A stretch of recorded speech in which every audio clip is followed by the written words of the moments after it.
Ce mercredi 21 février 2024, le Conseil des ministres s'est réuni sous la présidence du chef de l'État, M. Patrice Talon. Les décisions que voici ont sanctionné la séance. Au chapitre des mesures normatives, il a été adopté le décret portant approbation des statuts de l'Office béninois du sport scolaire et universitaire OBSU. S'agissant des communications, nous avons la contractualisation pour les travaux de réhabilitation et d'aménagement de voiries, asphaltage dans la ville de Cotonou, zone de Fidjrosé et de Togouin. Les aménagements portent sur 36 km 77 de voiries dans ces zones.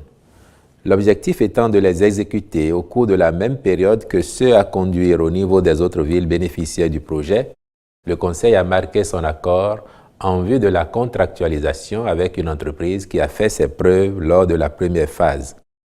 Par la même occasion, il a été retenu de contracter avec un cabinet s'agissant des études techniques, du contrôle et de la surveillance des travaux.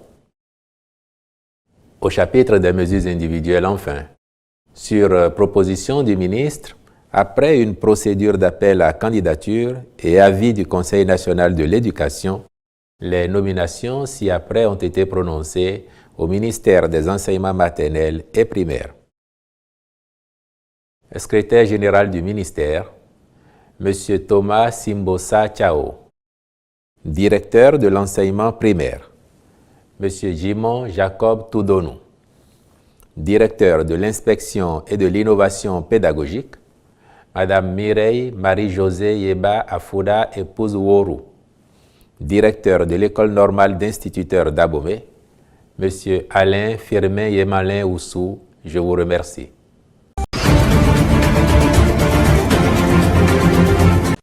Le problème d'insécurité qui règne de plus en plus dans la sous-région en général et au Bénin en particulier appelle les professionnels des médias à avoir certaines aptitudes dans le traitement et la diffusion de l'information.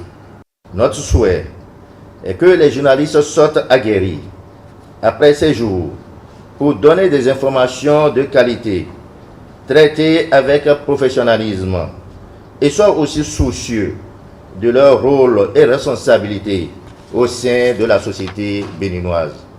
Je voudrais saluer cette initiative de renforcement de capacité des professionnels des médias sur des thématiques aussi sensibles que l'information sécuritaire, car elle est en parfaite adéquation avec la vision de notre gouvernement. Ces 6 jours d'atelier ont permis aux journalistes à savoir que votre responsabilité sociale est assez grande, que l'information que vous donnez soit un gage de préservation de la paix et de la sécurité. Il ne faut pas dire n'importe quoi, il faut aller à la source, il faut vérifier, il faut rassurer la population, que vous soyez davantage plus professionnalisés, faire en sorte qu'il y ait la cohésion sociale, qu'il y ait la préservation de la paix et que le vivre ensemble de nos populations soit une réalité. Ce que j'ai retenu, il est de la sagesse humaine de ne pas tout dire. Et quand on veut tout dire, il faut savoir comment le faire, tenant compte de la sensibilité du sujet, tenant compte de la sensibilité de l'heure. Nos productions doivent désormais permettre à tout le système sécuritaire de pouvoir se voir renforcé dans ce qu'il a à faire. Aussi, les journalistes qui ont préparé cette formation sont désormais des pionniers, des leviers qu'on pourrait utiliser pour renforcer l'état de droit dans notre pays, le Bénin. Renforcer les capacités des conseillers de l'EDEM pour un monitorage efficace des médias afin donc que la déontologie et l'éthique dans les médias soient respectées. Qu'au sortir de la formation, que les thématiques comme le sexisme, la désinformation, l'incitation à la violence et la haine soient facilement détectées dans les médias. Et quand nous ne savons pas qu'est-ce qu'il faut dire exactement pour ne pas blesser l'autre, ça peut, n'est-ce pas, menacer la cohésion sociale et donc déboucher sur une menace forte de la paix. Les journalistes qui sont les membres, n'est-ce pas, de l'ODEM sont quand même une cible assez importante. Disons merci à l'Union européenne qui a vu juste cette formation est très utile pour nous en ce moment en cette période précise où l'ODEM pourra suffisamment outiller, regarder donc la presse et recadrer. On va remobiliser les acteurs de la presse sur la question de la qualité, de l'éthique et de la déontologie. Il s'agira pour nous de nous approprier l'utilisation de la plateforme de lancement et de traitement des alertes à la fraude à l'état civil. Ainsi outillés et maîtrisant les deux plateformes dédiées, l'une mobile et l'autre web, nous aurions opérationnalisé le mécanisme d'alerte et de lutte contre la fraude à l'état civil. Quelqu'un qui travaille dans un arrondissement et qui va fournir une fiche de naissance vierge à quelqu'un, disons même un étranger, qui le remplit en son nom et se fait délivrer une carte d'identité, voire même un passeport. C'est des faits qui existent et les dispositions sont prises maintenant avec cette formation pour que ceux qui vont se donner à ce jeu puissent être interpellés, quelle que soit leur position. Donc actuellement, c'est l'actualité qui domine les réseaux sociaux et les médias aujourd'hui. Suite à cela, je pense que les deux partis doivent raison garder. En l'occurrence, le gouvernement et aussi les démocrates. Je pense que actuellement, avec ce communiqué d'assassinat, la population est en quelque sorte en psychose. Ça crée de la psychose au sein de la population, ce qui n'est pas du tout une très bonne chose. Et je pense aussi que le gouvernement, avec ce communiqué des démocrates, je pense qu'ils vont enclencher une procédure pour essayer de trouver une solution par rapport à cette situation. Mais je pense que les deux partis, les démocrates et le gouvernement, doivent essayer de se comprendre.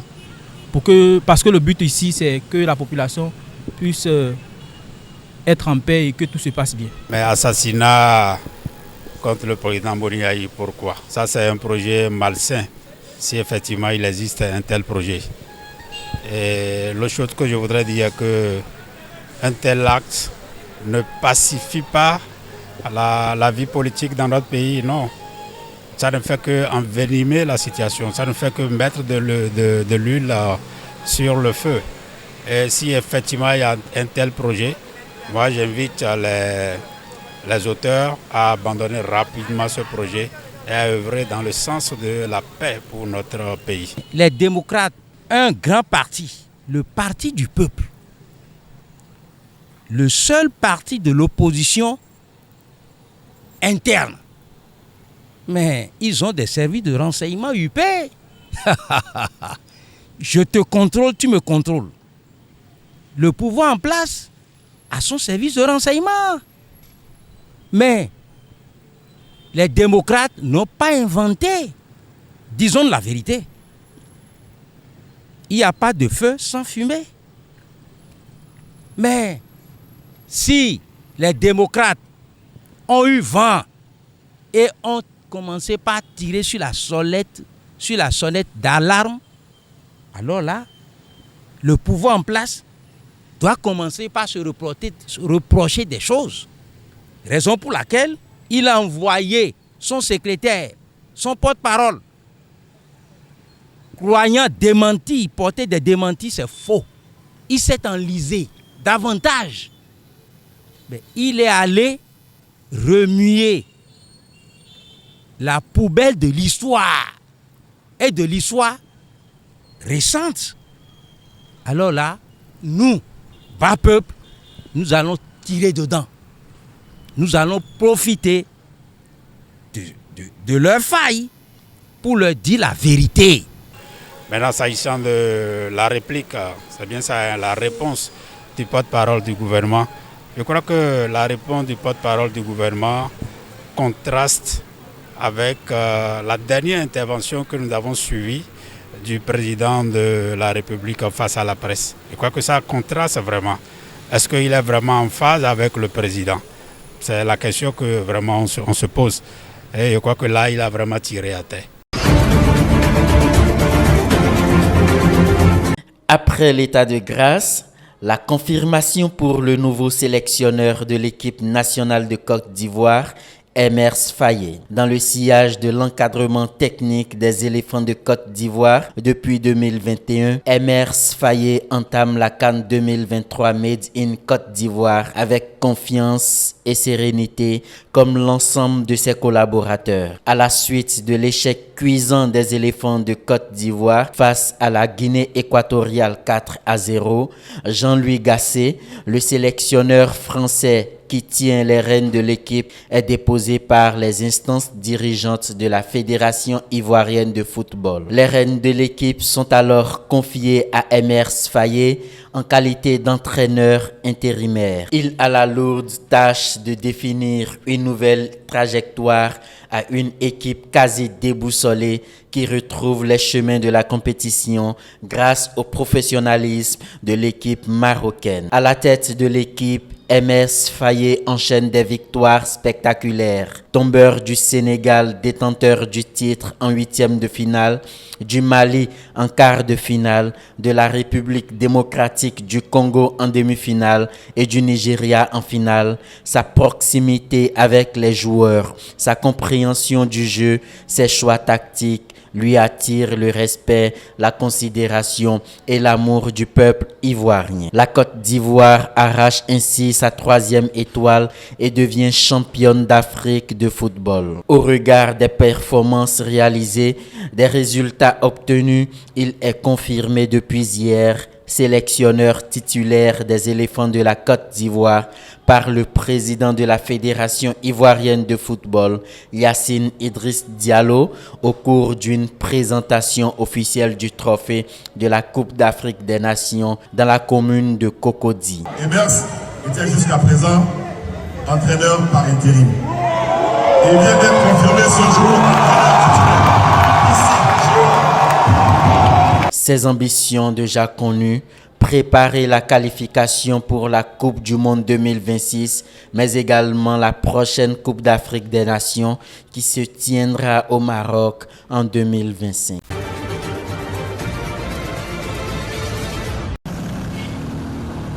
À peine le temps pour les éléphants de Côte d'Ivoire et leurs supporters de savourer leur victoire à domicile qu'il est déjà question de la prochaine Coupe d'Afrique des Nations. La CAN 2025 se tiendra en juillet et août 2025 au Maroc, a affirmé un responsable du comité en charge des compétitions sous le couvert de l'anonymat. La Confédération africaine de football a donné son accord de principe, un calendrier qui permettra de ne pas gêner le premier grand mondial des clubs de 32 équipes organisé par la Fédération internationale FIFA du 15 juin au 13 juillet aux États-Unis. Les deux précédentes compétitions africaines avaient déjà été décalées. La CAN 2021 s'est jouée en janvier-février 2022 au Cameroun et la CAN 2023 en Côte d'Ivoire en janvier-février 2024. En ce qui concerne la Coupe d'Afrique des Nations 2025, un tour éliminatoire pour les qualifications est programmé du 18 au 26 mars de cette année selon le calendrier de la CAF.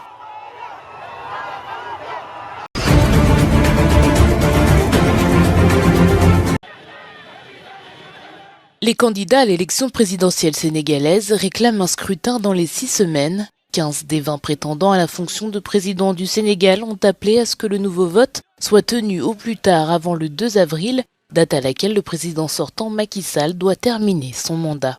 Les 15 candidats insistent également sur le fait que la liste des candidats approuvés ne doit pas être modifiée.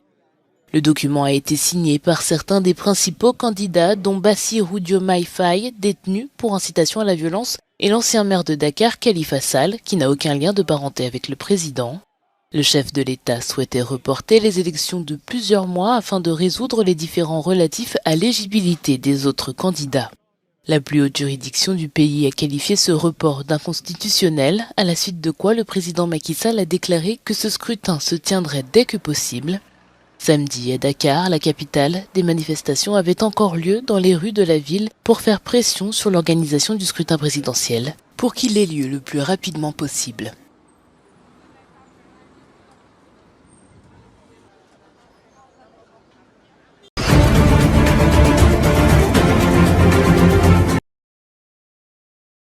Le Premier ministre de la République démocratique du Congo, Jean-Michel Sama Lukonde, a présenté sa démission. La nouvelle a été annoncée ce mardi par la présidence dans un communiqué officiel. La démission de Jean-Michel Sama Lukonde, en poste depuis février 2021, survient 8 jours après la validation de son mandat en tant que député. Ayant remporté les élections de décembre dans le district de Kasanga, il a choisi le Parlement, renonçant ainsi à ses fonctions de Premier ministre, comme le prévoit la loi congolaise stipulant que les ministres en exercice ne peuvent pas siéger au Parlement. Dans la note de la présidence, il est toutefois souligné que le gouvernement Lukonde restera en fonction jusqu'à la formation d'une nouvelle administration.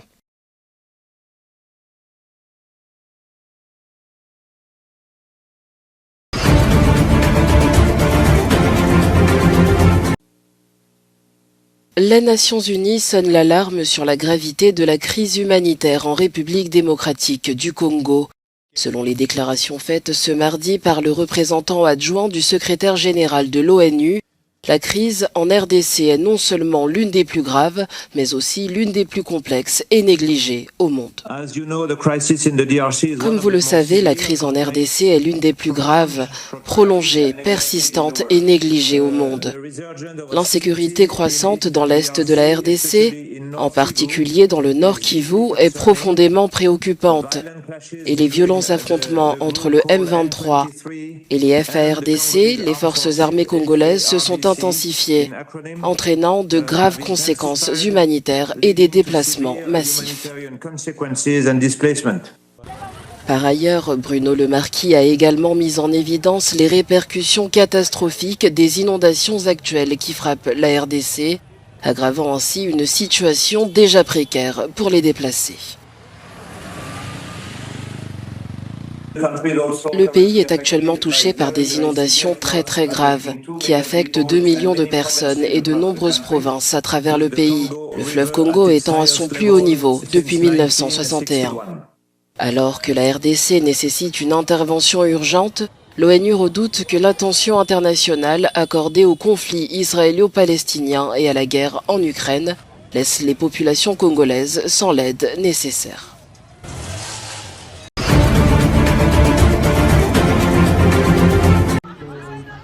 La Sierra Leone est devenue le 107e membre de la Fédération internationale de football à rejoindre le programme Football for School dans le cadre d'un mouvement mondial visant à promouvoir le football dans les écoles.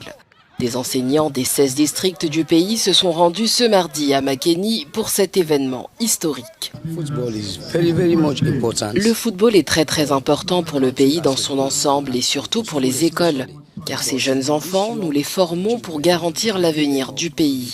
Si nous pouvons exceller dans le football, cela peut être un stimulant pour notre pays et nous représenter à l'international. Avec déjà 211 membres, le programme Football for Schools lancé en 2019 aspire à rendre le football plus accessible aux jeunes en intégrant ce sport dans le système éducatif. Plus tard, je veux jouer au football, car grâce à ce sport, nous apprenons à bouger nos corps et cela nous rapproche. Lorsque je joue avec mon ami, nos liens sont fortifiés, car nous sommes convaincus que nous réussirons toutes les deux. Le sport est très important pour moi et ma famille, car je sais ce que j'ai réalisé et obtenu grâce au sport. Quand j'avais 15 ans, j'ai perdu mes parents et grâce au football, j'ai pu obtenir de l'aide pour me développer. Fier de cette initiative, le vice-président de la Fédération de football souligne son engagement à promouvoir ce sport chez les jeunes et à l'incorporer dans les écoles. Lorsque j'ai pris mes fonctions, c'était pour développer le football dans les écoles. C'est pourquoi nous avons insisté auprès de la FIFA. Et aujourd'hui, nous sommes les plus heureux. Soutenu par l'UNESCO, le programme Football for Schools contribue à l'éducation d'environ 700 millions d'enfants à travers le monde.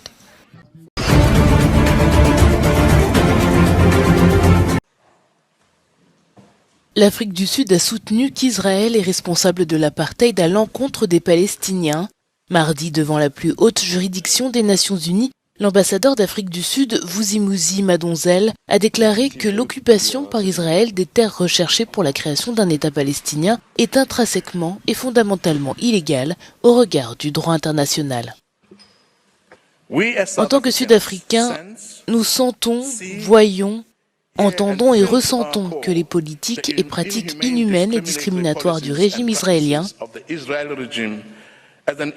sont une forme encore plus extrême de l'apartheid qui a été institutionnalisée à l'encontre des Noirs dans mon pays. Par coïncidence, depuis 1948 et jusqu'en 1994. Les représentants sud-africains s'exprimaient au deuxième jour des audiences de la Cour internationale de justice concernant une demande d'avis consultatif non contraignant de l'Assemblée générale sur la légalité de la politique d'Israël dans les territoires occupés.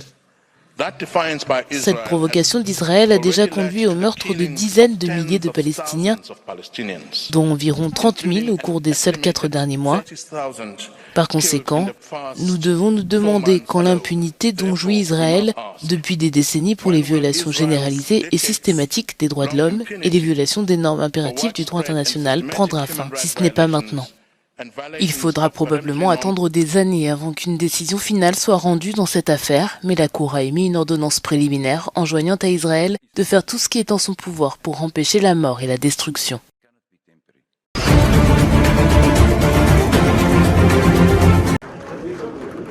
Un juge haïtien chargé d'enquêter sur l'assassinat du président Jovenel Moïse en 2021 a inculpé sa veuve Martine Moïse, l'ancien Premier ministre Claude Joseph et d'autres personnalités. Le rapport émis lundi par le juge Walter Wesser indique que l'ancien Premier ministre et Martine Moïse sont accusés de complicité et d'association criminelle. L'ancien Premier ministre Claude Joseph a accusé Ariel Henry, le Premier ministre actuel, d'user du système judiciaire comme une arme. Les personnes inculpées ont la possibilité de faire appel, mais on ignore encore si l'affaire sera jugée en Haïti et à quel moment. Pendant ce temps, les autorités aux États-Unis ont poursuivi en justice 11 suspects et au moins 3 d'entre eux ont été condamnés. Il est à noter que le juge Walter Wesser est le 5e à superviser l'enquête, les juges précédents ayant quitté leurs fonctions pour diverses raisons, notamment par crainte pour leur vie.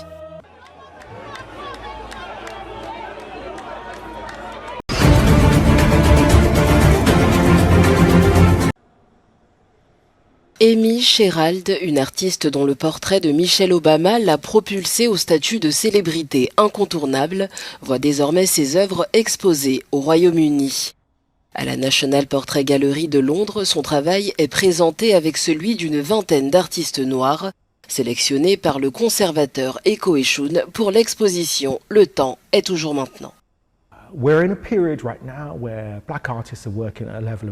Nous sommes actuellement dans une période où les artistes noirs travaillent à un niveau d'extraordinaire efficacité. Ils sont célébrés et reconnus internationalement de façon inédite. Alors cette exposition vise en partie à marquer ce moment, mais aussi à regarder au-delà de cela. Il s'agit de lire à travers les yeux des artistes et des œuvres dans leur travail. C'est également une invitation à l'interrogation pour découvrir ce à quoi ressemble l'expérience d'une personne noire, son identité et son existence, ainsi que sa présence. Et c'est à ça que ça ressemble. Historiquement, la représentation des Noirs à l'échelle mondiale a été dictée par des artistes blancs, mais des œuvres récentes remettent en question cette perspective. Pour Eko Eshun, cela souligne l'importance d'une réévaluation. Ce recadrage, je pense qu'il est nécessaire, car à travers l'étendue de l'histoire de l'art occidental, nous pouvons remonter siècle après siècle. La plupart des représentations de personnes noires ont été faites par des artistes européens, occidentaux et blancs. Ce n'est pas nécessairement une mauvaise chose ou une bonne chose, mais cela exclut le rôle des artistes noirs et des personnes noires en tant que figure centrale dans ces œuvres. Nous avons commencé à voir un changement au XXe siècle. Aujourd'hui, ces œuvres, cette exposition concerne les artistes du XXIe siècle. En mêlant subtilement l'histoire au présent, l'exposition présente des portraits de 2 héroïnes noires du XVIIIe et XIXe siècle, offrant ainsi un nouveau regard sur les événements historiques.